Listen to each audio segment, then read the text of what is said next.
Welcome everyone to the new Cardinal Rules of IoT Adoption. This is a webinar sponsored by Plump Choice, and it features ZONOFF's Pete Gersberger.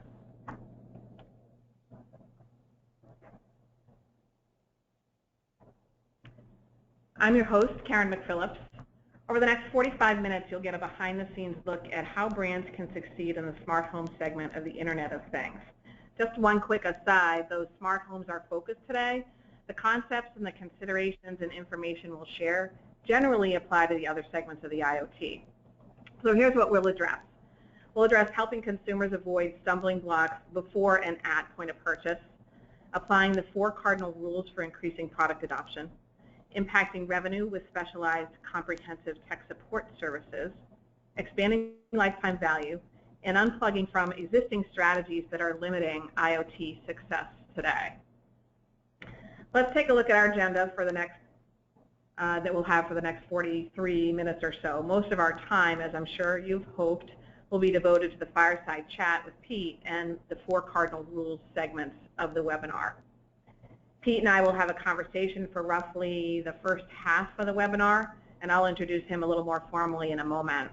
Of course, as audience members, you'll have the opportunity to chime in 3 ways: 2 polling questions and a Q&A. The polling questions can be answered selecting the applicable radio buttons that you'll see on your screen when the poll is launched. One other note, we're recording the session, so it'll be available to you after it ends. As I mentioned, joining me today is Pete Gersberger, who's Vice President and General Manager of ZONOFF. Pete was a driving force behind Staples Connect. He most recently managed Staples Technology category's $500 million P&L. He has more than a decade of retail experience under his belt, and he joined ZONOFF in 2014 as Vice President and GM for Retail.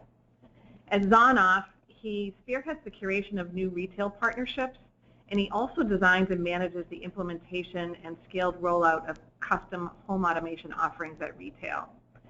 He mentioned as we were preparing for this webinar that he has an affinity for all things new, and I think that was demonstrated pretty early on with the Bachelor of Science degree he earned in entrepreneurship from Babson College. Pete, welcome to the webinar. It's really a pleasure to have you join us today. Thanks for having me. So hello everyone out there. I want to start out by giving you a little bit of background on ZONOFF, who we are, and what we do. So ZONOFF, we are a white label platform provider for both software and hardware. We provide a B2B2C service for our customers.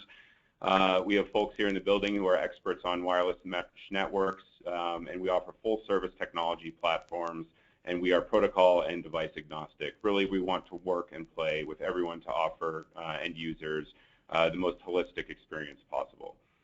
Our focus is on some key verticals, retail being first and foremost. That's how we made our name through Staples Connect. But we also have partnerships within CE OEMs, and there's some emerging verticals within service provider, home construction, insurance, to name a few. And we also have quite a few more that are more on the horizon, and you can think of things like integrations with cars, etc. We are headquartered here in Malvern, Pennsylvania. We have a couple satellite offices. And we recently received our B round of funding in November, so we have brand new offices here. We are scaling from about 35 folks up to 85 and hopefully over 100 by the end of the year. So exciting times here at ZONOFF. So this slide I just want to quickly go through. This really gives the meat of what we do here at ZONOFF. So if we look at this bottom to top, this really describes how you bring a white label platform to market. So we start with the hub, or some sort of hardware that supports our software platform, and that has to be embedded within the home. So, you know, a lot of people are very familiar with hubs, but you know, this is also evolving towards these protocols being contained within endpoint devices. We also do work with integrating our hardware within wiring panels, security panels, cable boxes, you name it. Really, if you think about you know, our partnerships, we can integrate our hardware into any piece of hardware that's going to reside in a end user's home. There's several reasons for doing that, namely one of which is if the internet is down, you still want to be able to turn your lights on. So we focus on not only cloud-to-cloud integrations, but also having that technology resident in the home. So on top of that piece of hardware, we have our platform as a service stack, and that starts with our core offering, which is our home automation software. Stacked on top of that is our cloud services, mobile apps that we build, data and marketing analytics that we pass back to our customers so they can speak back to their users and either message them with marketing for sales or for coaching so they become more comfortable with using the platform over time. On top of that, we have added services that are pay to play. So these would be things like video restore retrieve, which you would know as DVR, professional monitoring, and home repair and improvement, which is coming next year. And then on top of that is our ecosystem of authorized integrations with our device manufacturers. We really pride ourselves on only working with companies who want to conduct deep integrations, knowing that a platform is only as strong as its weakest link. So what we do from there is take that stack and package it up for our customers in either white label solutions, turnkey solutions, which is more of for folks who don't want to necessarily own the brand, and then also co-branded solutions across multiple partners. Great. Thanks, Pete. With that grounding in the ZONOFF business, let's dive right into audience participation with the first of our 2 polls. Before you answer, though, this one focuses on the number of smart or connected devices in your home. Opportunity to select only one answer. You can see the ranges available to you, but be sure to count the devices that your partner, your roommate, your children, or maybe even your pets might have. Anything that's connected to the internet or considered to be a smart device. So go ahead and answer that poll with the range that best suits your household. See the numbers stacking up. We seem to be even Steven in a couple categories. And we'll just take 1 minute before we go ahead and close that poll.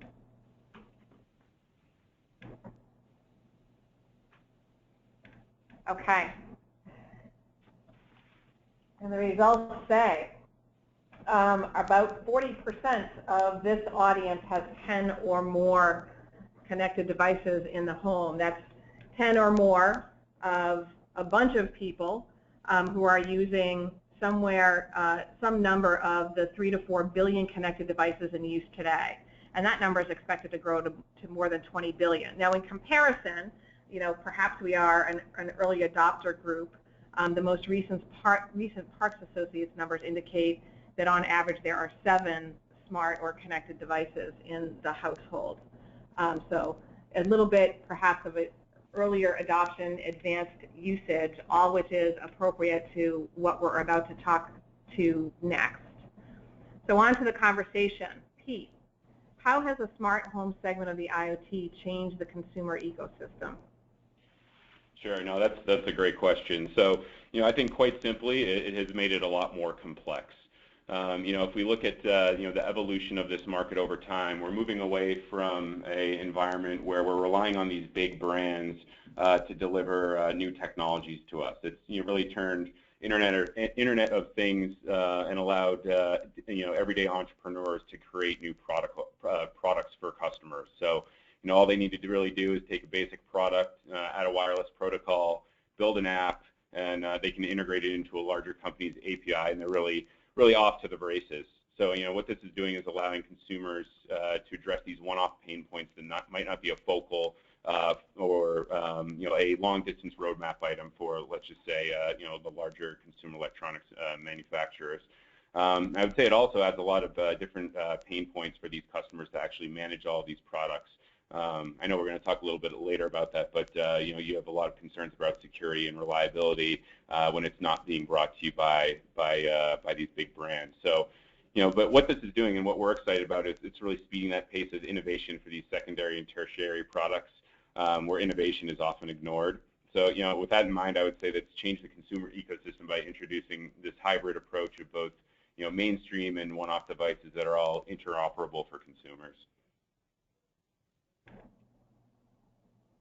Yeah, agreed. I think that I like the entrepreneurial representation there. Who else is getting into the game that the more traditional CE manufacturers and retailers once ruled?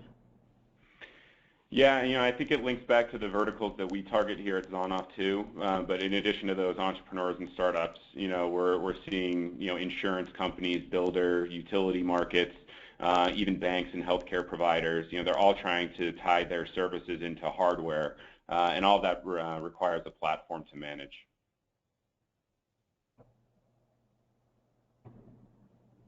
You mentioned what's changed to date, which I think is really important for us to sort of turn around and look at what's behind us. What's changed? What is about to change? There's evidence that more change is necessary. So what are the things that you think are important that are missing the mark today and perhaps in the near future?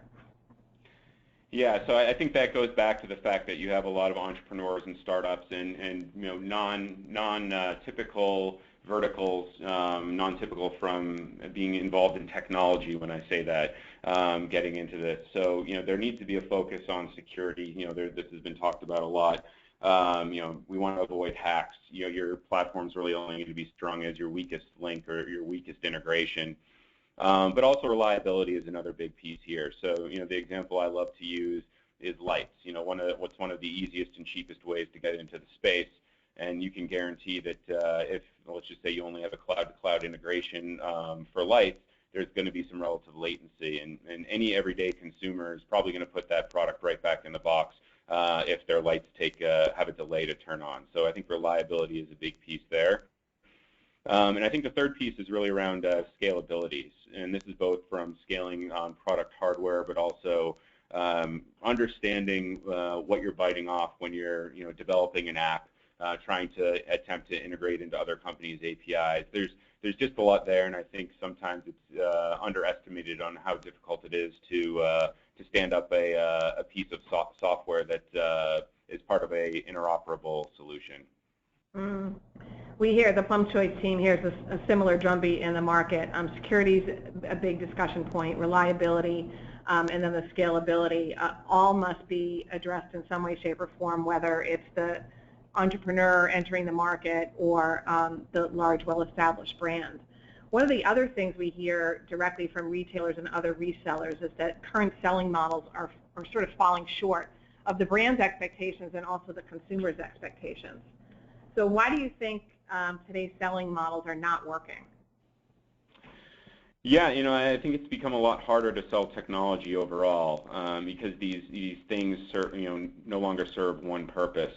They have their basic functionality plus there's so much more messaging that really ties into these and can be custom to each individual user and their individual use cases. So the example I would use is before where a garage door opener might just be used for that very purpose to open and close a garage door. It can now act as a trigger mechanism to trigger an activity of welcome home or leaving for the day, and that ties back into a much bigger picture. So what it requires associates to do is ask those deeper level questions and have a more intimate discussion with customers, in a one-on-one environment, and that requires them to have a deeper level of knowledge on the capabilities of not just that one product they're trying to sell, but the holistic vision that customer might have for home automation.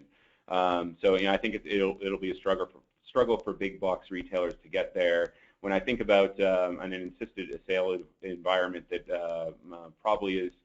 probably easier for the sale to take place, I think of telcos, and that's an environment where customers are walking in expecting to talk to an associate, and associates are ready and willing to engage on a product that is tech heavy. So I think they're probably well positioned for this. I think it's going to take a little bit of time for everyone to develop the resources internally to make that an easier sale. Yeah, interesting. We see that opportunity as holding truth as well.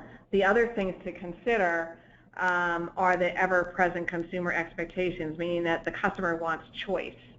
The omni-channel purchasing options via online mechanisms, apps, and in the store, everybody knows we as buyers are much more informed in many, many ways. But we're much more informed in a much more complex purchasing situation. There's a need to address short attention spans. There's a need to address the diversity of environments into which these new technologies and devices are placed. So things like online app-based configurators are going to be needed to assist in that process as well. So jumping back to retailers for a moment, how can the retailers actually handle this constant influx of products and get them into consumers' hands quickly? Before you answer that question, I'm going to give you the other side of the equation or question. On the other hand, how can consumers be assured that they're buying the right products or services for their existing highly personalized technology envelopes? Yeah, no, that's a great question, and I really think it depends on the quality of the retailer in question. It's very easy from a retail environment. I lived that life in my former life to see a product, think it's great, and simply put it on the shelf and hope it sells. In this new environment, the retailers who are going to win out are going to be the ones committed to testing this product. Test. Test it in your home retail environments. Test it with your husbands, your wives, your kids. Get that feedback from people who aren't familiar with technology. I mean, that's one of the biggest things within this space is we're trying to move down from early adoption to the mainstream. And sometimes you get blind to this product because you're seeing it every day, and you forget that it's so new to so many people. I use the example of my father, who is still mesmerized that he can change his thermostat when he's not in the home, and he'll bring it up at parties and show everyone. And that's the audience we need to make sure understands what they're buying, and they need to rely on those retailers to test that product and make the right decisions about what they're stocking on the shelves. Because ultimately it's those who take the time to select best-in-class products on behalf of the customers who are going to garner that trust over time and continue to buy product from them down the road. So it's an investment worth making.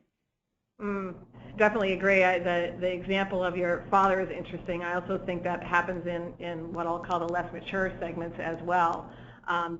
That technology is such a part of our everyday lives that we just expect it to work out of the box.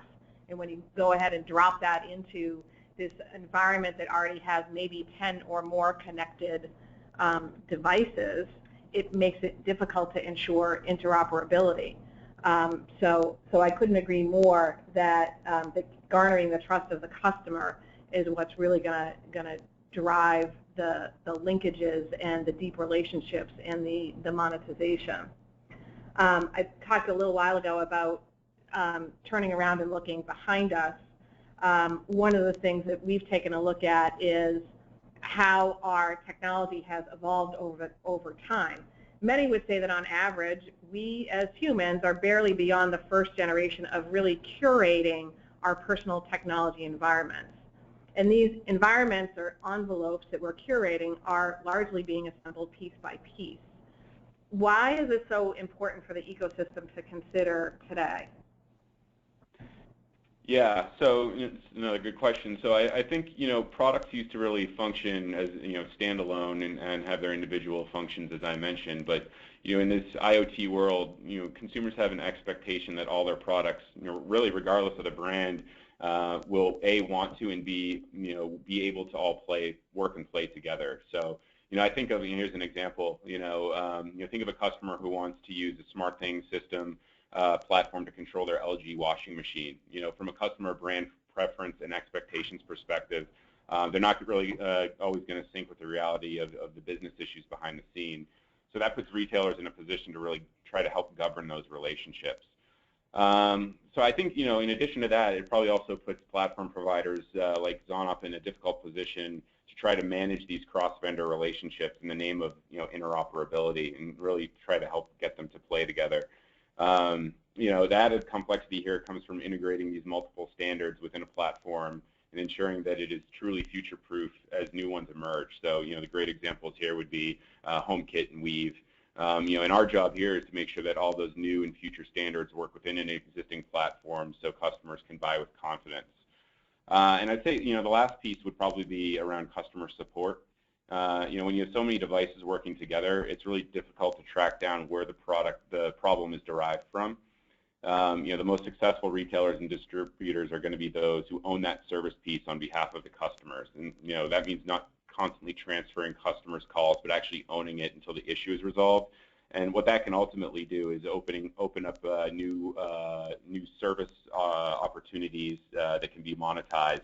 I view it personally as hardware and the IoT space is all going to become relatively commoditized over time. But just as the example back with retailers, those who test are going to earn the trust of their customers, and they're also going to earn the recurring revenue through providing through that embedded trust additional services that stack on top of that platform.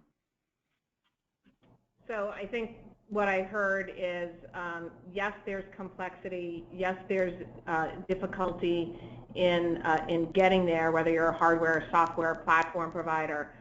So platforms and current and new and future standards will all aid as we consumers construct our multi-vendor environments. If you start to think about how multi-vendor they could end up, Gartner's predicting 25 billion connected devices in play by 2020. So when you think about that kind of volume and you think about the choices we have, our evolving environments are going to have nearly endless permutations. Pete, your environment, while you may have some of the same use cases, right, same activities with the technology you're using, is going to be very different from mine, even perhaps just as simply put as your universal control device is an Android, and my universal control device is an iPhone, for example. So all of this really points to the fact that technical support needs are unpredictable at best, and then they're incredibly complex to handle for the vendor or the provider on top of that. Any one of us who's tried to solve a multi-vendor service need knows what it's like to be that little guy or that little woman standing between two large companies who will only take responsibility for their own piece of the situation at hand. So in this incredibly complex technology world, the complexity is there not just for the consumer, but also for those of us, frankly, Pete, myself, the folks on the phone, those of us in the ecosystem who are jockeying for revenue and market share. There are more and more diverse devices and technologies, more players and competition, and all of this is in a much more dynamic and unpredictable set of consumer and business environments than ever before. So before we move on to the next section, Pete, I want to give you an opportunity to provide some of your final thoughts on how this complexity impacts the ecosystem and the existing support strategies within that system. Yeah, I think that the business model overall is going to require services and the associated recurring revenue to successfully monetize the smart home category. Hardware sales are not going to offset monthly pass fees. As an example, if someone comes into and buys our platform, buys one piece of hardware, and then that sits on the platform and uses it for 5 years straight, the retailer or the reseller is probably going to go broke on that customer. So what's really going to enable them to be successful is garnering that trust from the customers, so they also trust them to stand up services and really become the person who's and that trusted advisor who's looking over their entire hardware and platform solution. So I think that's really important, because once you do that and you set in those recurring revenues, you can really start to monetize the business. Yeah, it really speaks to the importance of owning all of the service aspects of not just post-sale service, right, but the selling aspects of IoT as well. We're really singing from the same song sheet, so that's hopeful, obviously, for the content that we're sharing with folks. It's important to think in terms of the business model, in terms of the support paradigm. Before we get into further discussion on that, let's provide a second opportunity for the folks online to bring your voice to the conversation. Tell us which of the following are impacting your IoT revenue growth. In this particular poll, you can select any and all that apply to you. So go ahead and make your selections here.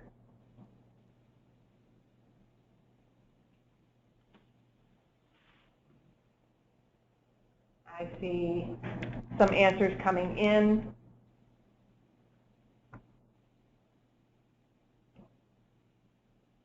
A couple options are neck and neck.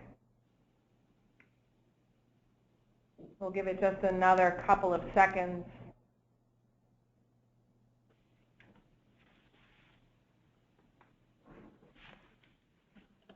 It's interesting. This is one of those polls where you feel like if you left it for a few more minutes, the answers might change again. So I think it looks like we have all of our answers here. We'll tally those and show them.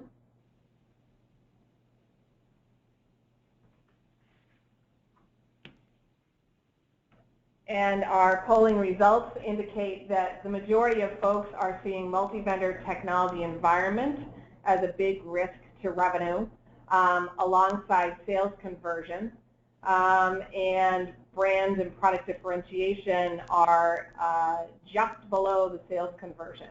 No fault found returns is a little bit lower in the choices than we might have expected. Statistics are showing, research is showing that number is in the low teens for IoT products and solutions. Research also shows that somewhere around 90 to 95% of those returns are actually products that work. So, you know, no fault found return, really, truly no fault found return. And our thesis is that that is associated with the fact that folks either can't manage to install it or that they can't get the value out of it as immediately as they would like. And some organizations might look at that as a user issue, but in effect, it is a brand issue and a product adoption issue. So, multi-vendor. I think it's a great point. I just wanted to chime in a little bit Yep. there too. You know, we have a lab set up down in our offices, and you know, it's really to show that interoperability. You know, it's funny. We had someone actually come in and try to turn on the Hue lights with the app, but the switch wasn't on the wall, so there was no power going to it. So you know, that those no fault found returns, especially in that multi-vendor environment, it gets very difficult, especially for resellers, to really try to be the ones to manage and hone in on what's causing the problem, because you know, that everyday consumer isn't going to be able to easily understand you know, why those lights aren't turning off. So it really takes standing up that service that you can monetize to you know, continue to keep the product in the home and garner more trust from those consumers. So it really speaks to what the example you just provided, to the complexity of the smart home space today. Of course, there's an antidote to that complexity, and that's a new support services paradigm. At Punctuation, we call it the Internet of Services. To help articulate both the challenges and complexities of the segment and why the Internet of Services makes sense, we've created a framework in the form of a 7-layer stack. So I'll walk through that stack so we can take a look at the entire ecosystem from the perspective of support services. At the first layer are the devices themselves. These might be light bulbs or door locks, video cameras, and the like. And before I move on, just a note, you'll see in the bottom left corner a bunch of logos. We've included some brand examples for each layer, although it's not a comprehensive set, but that helps kind of set the stage and better represent the reality. At the second layer is the FOG network in the home that connects with these devices. Then, of course, there's connectivity to the cloud, and the consumer's universal remote control device is the fourth layer. Layer 5 represents the point control apps that accompany each device. These can control a light bulb or a door lock or a video camera. These map to the very same device manufacturers you see in layer 1. The 6th represents platform providers who aggregate multiple devices and control apps to create a simple, unified control system. This enables a control of a light bulb and a door lock and a video camera, for example. Layer 7, we can't forget, that's cloud services and SaaS apps. And of course, all of this is being pushed to market very aggressively by virtually every large retailer and some smaller ones as well. At each layer data is generated, connected, collected, stored, analyzed, and shared. And then obviously, as Pete and I spoke earlier, there are security, trust, and privacy considerations here as well. All this creates compounding service complexity, both as we, one, move up the stack, and two, as we add more devices, especially given that those devices are likely to be diverse and requiring interconnectivity. Further complicating this whole thing is that the environment's dynamic, not static. Devices are connected, they're increasingly intelligent, they're context aware, many of them are learning. They're receiving updates and upgrades at a regular pace through the internet, and they're doing so in an environment in which the human factor is bringing additional devices in or removing devices or changing out devices. We talked a little earlier about the fact that people will assemble their smart home ecosystems one device at a time from multiple manufacturers. And research projects that the number of devices per household will climb to about 17 within the next few years. For the group on the phone, it might climb to 17 next year based on the numbers that came up in the poll. But when you start to think about this volume overlaid against compounding complexity, it means that at some point there's declining utility to the user as the user adds more and more devices. What I mean by that is that the most recent device added might be unable to deliver the value that's expected by the consumer. And when the value isn't realized, the device is at risk. It's at risk of getting returned because the complexity is completely at odds with the core value prop of the Internet of Things. That's convenience, control, and simplicity. So if we take a step back, you could look at this and say, well, as long as I believe that everything will work as intended, regardless of the environment around it, my product comes into an existing environment and I believe that that product's going to work. Every other piece of hardware is going to work, every other piece of software, and at every point of interconnection, then we're fine. But that's really not realistic. The immune system is strong, and for value to be generated, the devices have to stay in market. That requires, from our perspective and from the market perspective, a continuous service wrapper. This is a service wrapper of technical services that surround and support each of the various elements across all the devices, the software, and the networks involved. That's what Plum Choice is calling the Internet of Services. Recognizing that that's a bit to digest, let's take a look at how organizations can make it real. And for that, Pete, I'm going to turn it over to you to kick off this complementary section. Sure. All right, so I think we're all familiar with the buyer cycle and customer life cycles and things like loyalty and advocacy groups, excuse me. But regardless of where you're starting, the same methodologies are going to apply. So when it comes to the Internet of Things, it makes sense to tie together the buyer and customer journeys that are represented on these slides. This has allowed us to really address the needs and pain points of the life cycle from both end users and brand perspectives alike. And as I mentioned earlier, many retailers and brands are struggling to move products off the shelves, and they often the associates do not have that deep level of knowledge of the other underlying product and platform to really answer those questions intelligently and provide guidance given the feedback of that customer through those probing questions. There are too many products coming to market too quickly.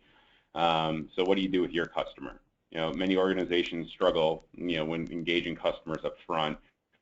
Customers have many of these choices and need help and guidance through the purchase process, but most customers really do choose to crawl, walk, and run. And we saw that within Staples Connect in the adoption.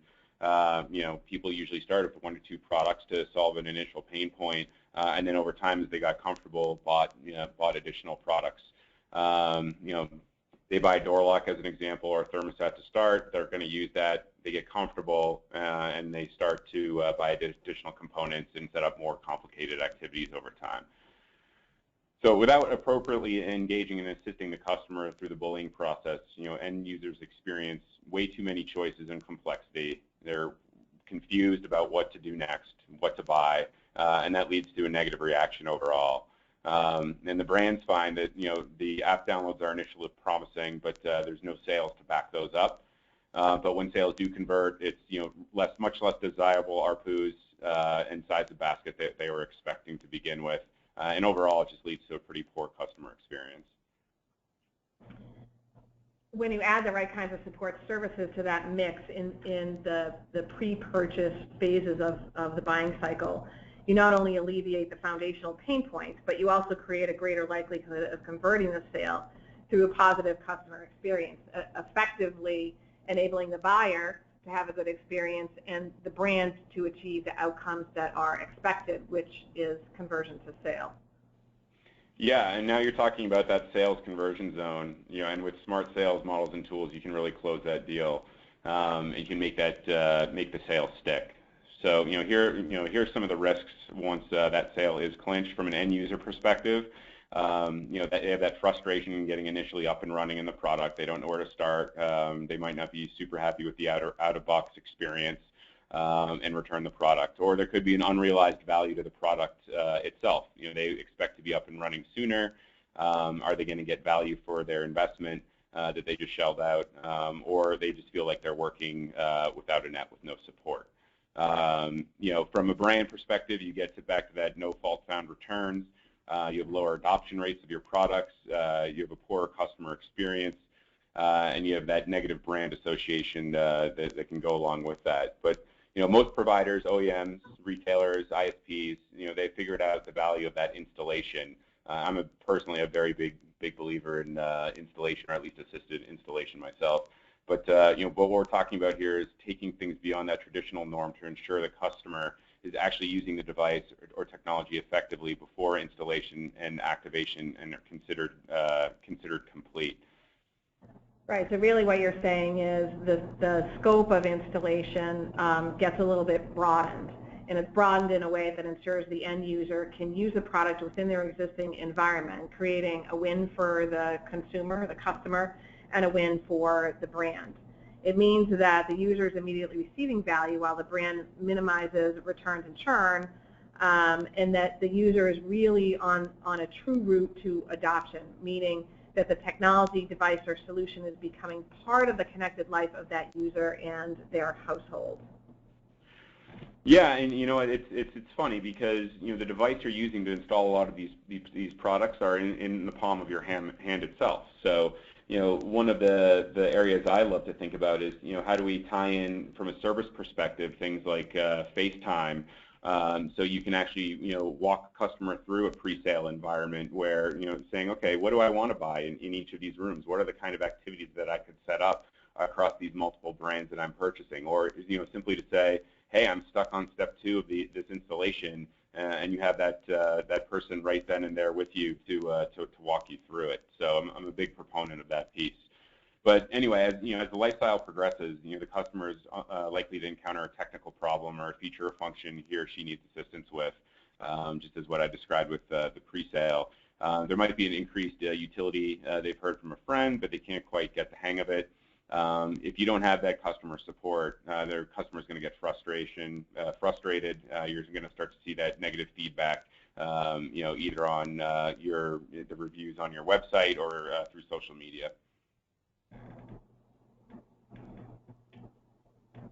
As the life cycle progresses, when you bring the right support to bear, whether that is through your own team or a different team with technology that's really purpose-built to make the most of the particular stage that you're supporting, you bring those services to bear, and for the end user, you yield ongoing value. The knowledge that the brand has my back, that my technology works as I expect it to, and you don't get those negative reviews on Facebook or Twitter or on your website. From the brand perspective, you have the opportunity to meet and even exceed customer expectations. When you are providing the right kind of support later in the life cycle, you create an opportunity for ongoing value exchange, and that nurtures habituation. Again, the true adoption, deeper adoption, increased utility for the end user. And that increases perceived value and lifetime value, and it deepens your customer relationships, coming back to the trust factor that Pete mentioned earlier. So now if you move even further into the life cycle, Pete, I'll turn it back over to you. Yeah, sure. So, while the customer might not desire additional devices, solutions, or, technology, they're most likely going to have additional needs that can be met through new solutions or even perhaps an existing device is getting long in the tooth and needs replacing. So, without specialized technical support services at this stage, the end user is nearly back at square one with pain points associated with whether to buy, what to buy, and how the options fit within their existing environment. So, in this, at this stage, end users can experience, new technology needs, questions, complexity and compatibility questions, lack of insight to outdated or less than optimal technology. And the brands are seeing, limited lifetime value, missed revenue opportunities, and missed share of mind. And for me, it comes to mind. I start to think about how we're tying in, HVAC systems as an example. One of the things that people, rarely change in their home is the filters on that HVAC system. It's just one of those things that slip the mind. So this example right here is a great example of how that technology can, almost give you that instant replenishment to your existing technology to keep it fresh, or give you positioning towards an upgrade to the next product. It's a great example. Not one I would have thought about because, as you said, the notion of replacing the filters always slips my mind and my husband's mind.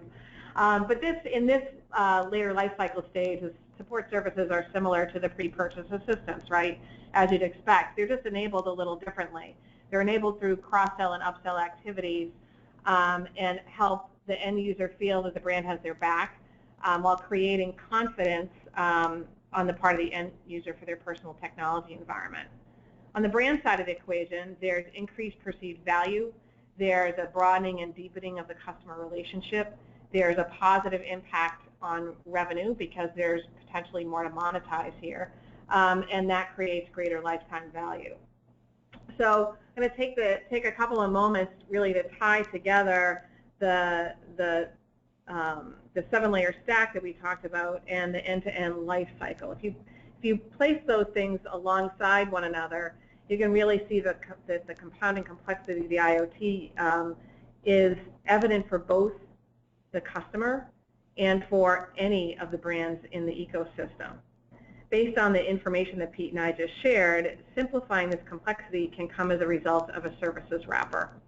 This service wrapper traverses the entire life cycle for that buyer customer, and it surrounds and supports each and all of the devices, software, and networks involved in any consumer's personal technology envelope. So how do we make that a little bit more concrete? As promised, we offer up the new Cardinal Rules of IoT adoption.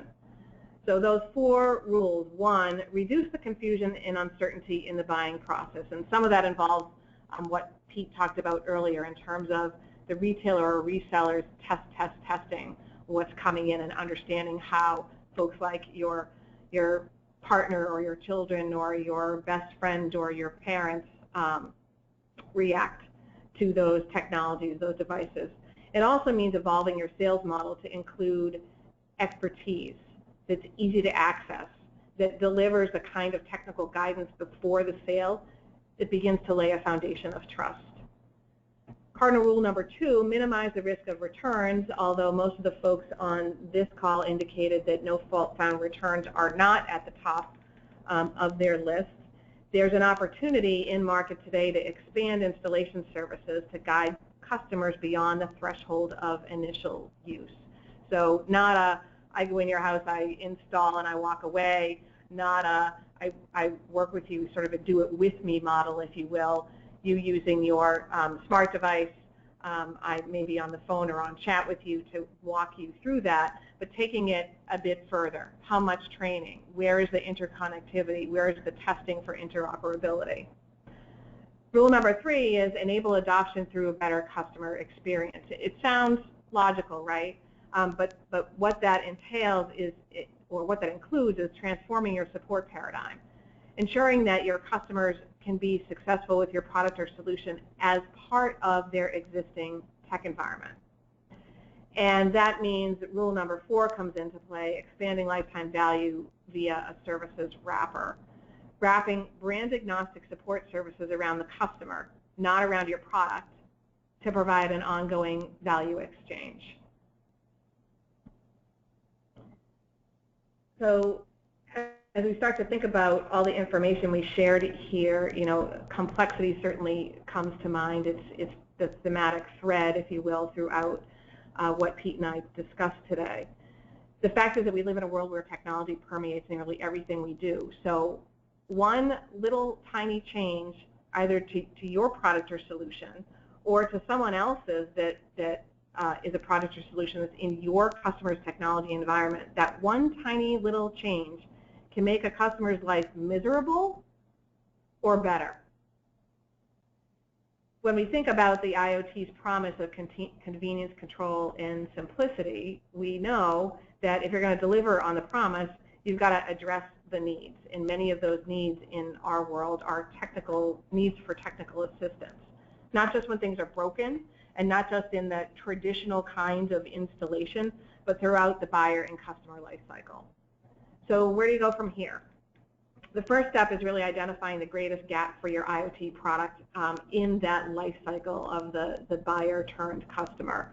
For example, if you're bringing a new product to market, it's logical that purchase is probably the first hurdle you'd like to knock down, and the second being adoption.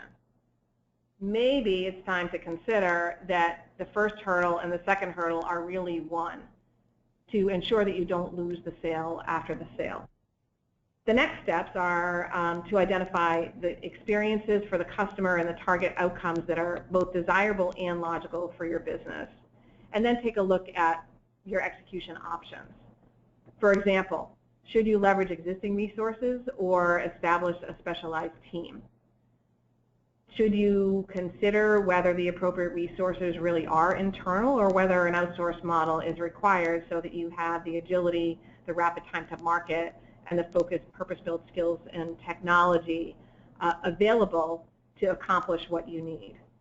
Of course, anywhere along the way, whether now, in 3 weeks, or 2 months hence, if you're interested in talking with the people who do this for a living, you can certainly contact Plum Choice to apply for a workshop which will aid you through the process to get you to your goals. So with that, let's move on to Q&A. We'll take a quick look at the questions at hand.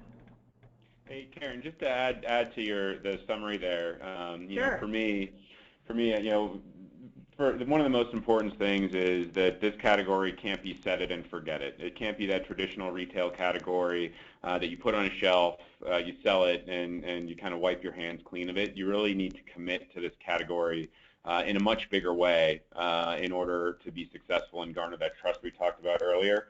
And part of that is not viewing service as a cost center, but viewing it as something that can be monetized when done right. Because that's really where, for me at least, I believe the source of the recurring revenue is going to be derived from. Great, thanks for that helpful addition.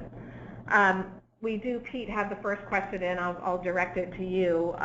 Should an IoT product be sold with a web link or a CD to a video Q&A for the fundamentals of that product? You know what? I think you know, CD is probably antiquated at this point. I think if the product has an app itself, you can embed a lot of information on the actual app, and through that embedding, you can lead people back to some pretty deep links for additional videos. That also keeps that user experience confined within the brand that you're trying to build. So you're building trust, and once they close out, you know, that how-to section, they're still faced with your brand in that app on your phone. Good, thank you. The next question I see that's come in looks like it's asked by someone who recognizes that tech support can run the gamut from minimal cost to expensive, depending on the scope and the objectives.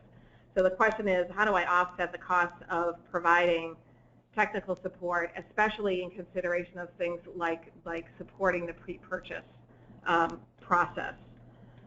So what we see in the smart home segment is that some organizations are willing to forego a direct cost offset, i.e., they're absorbing the cost in exchange for positive customer experiences, because those positive experiences are really creating sales conversion and increasing stickiness. maybe I should simplify that a little bit. The brand is paying out of pocket to ensure that the customer can use the product in their existing environment so that they can gain value from it early on, and this protects the revenue for the brand. Of course, in the case of outsourcing this kind of support to a specialized provider like HomeChoice, you can tap into multiple models that fit your objectives and operational mindset. We talked a little bit about installation as well and broadening the scope, and what we've seen is that some brands offset the cost, or in some cases might cover the cost with bundled pricing, or with varying scopes of service. So for example, the do-it-for-me in-home scope might have a price tag that comes along with it, but the lifeline kind of support for the DIYer might not. Regardless of the model for the brand, it's really about the results. So keeping that sale after the sale, once you've secured the sale, driving adoption, and then increasing usage and making a difference in how your customer experiences your brand. So I hope that answered the question from our participant. See, we have one additional question that we have time for. Someone clearly interested in a platform like ZONOFF, and the question comes back to $2 and cents again. What does it cost to implement a platform like ZONOFF? Sure. Yeah. I mean, it's tough to just put a dollar amount on it. Obviously, it's going to be an it depends. But what I can comment on is the different levers that we can use to build out that business model. So there's 4 critical components for us. There's NRE, which is non-recurring engineering, and really what that covers is the cost to build out that custom platform for you. So it would be the features you'd like to see added at MVP, which is minimally viable product. The number of the complexity of the features that you want to layer in that aren't currently available on our stack, and the time it's going to take to actually develop those. So that could be something very nominal if we're just providing a branding or a skin on our existing app, or if there's an entire different user experience, it can go up from there. The second piece is what we call platform as a service fees, and that's really just a cost pass-through, but that's things like the cost of storage in the cloud, push notifications, emails, things like that. And then we have a software license fee, so if we're going to work with a customer to bring a custom piece of hardware to market, our software would be licensed, and part of that BOM cost included to the customer. And to the reseller specifically. And then the last piece is service revenue share. So that comes down to a lot of what we talked about today. We are, from a platform perspective, completely agnostic, and we can tie into any services that are out in the market. We share in those service revenues too. So the example would be if a customer was, in an implementation, had let's just say, a network of certified plumbers, at call if there was a leak in a customer's basement, we would provide that interface between that end user and the plumber to schedule a job, and that can obviously derive a lot of added value for the retailer or reseller. Great. I think that wraps up the Q&A portion. So I'd like to take an opportunity to thank you, Pete, for bringing your expertise and thought leadership to us today. And I'd like to thank each of our audience members for joining us for the new Cardinal Rules of IoT adoption. If you would, it would be helpful for us if you would take a few moments to complete the survey that launches as this session ends. Thanks, everyone, and have a great afternoon.